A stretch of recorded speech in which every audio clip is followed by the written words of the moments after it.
While the Switch is generally thought of for its family-friendly qualities, there's no doubt that the explosion of indie games in the eShop has guaranteed that it has access to an impressive number of games that are meant to push your skill ceiling to the limit.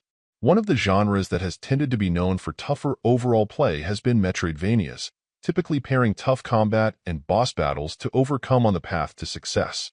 Rusted Moss, however, takes a bit of a different path, instead focusing mostly on the challenge of traversal, with its pretty tough grappling mechanic often taking center stage.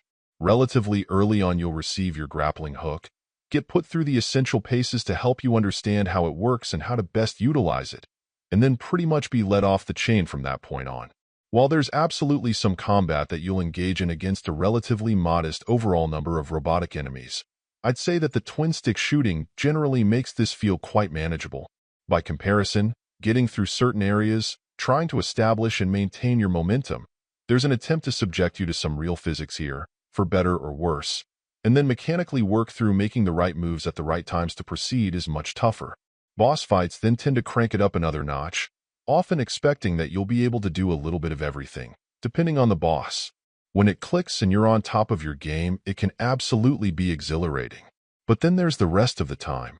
Whether the issue is simply missing the mossy zones you're able to grab onto, promptly impaling yourself on some spikes below, or just not quite being able to manage the handoff between grappling, swinging, and then releasing just right, there are going to be some dark times ahead. Having played a few other games with a grappling mechanic like this, I'll say that this probably feels the most cumbersome, and some of the issues revolve around simply trying to manage the default controls.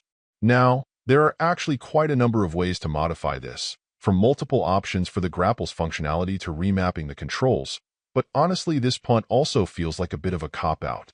Going with the base scheme it feels fiddly, and your fingers can be prone to getting in your way. Expecting people to patiently iterate through multiple ways to toy with this, trying things out and then hoping you haven't developed muscle memory on a scheme you're giving up on, seems sloppy. I'd also note that you have an option to outright fly in the accessibility options, as well as play with any number of other settings that will help make the game more manageable.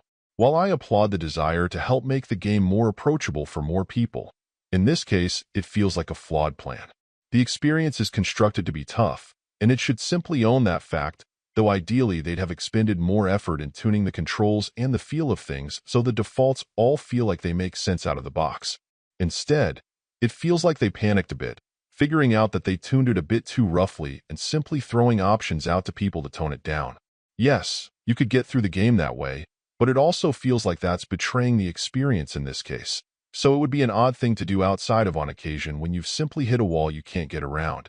There's undoubtedly a pretty good game here, and for people who don't mind the challenge, or taking the time to tune everything to feel just right, it may even be great. But when there are loads of amazing games in the eShop that won't demand such an effort to enjoy them fully, it knocks the experience down a notch. Overall, my final score for the game ended up being a 7.9. And if you're interested in picking it up, it's currently available on the Switch eShop for $19.99. Thank you for taking the time to listen to this review. And if you'd like more information or ideas of indie games worth checking out on Switch, be sure to click on the link provided in the description.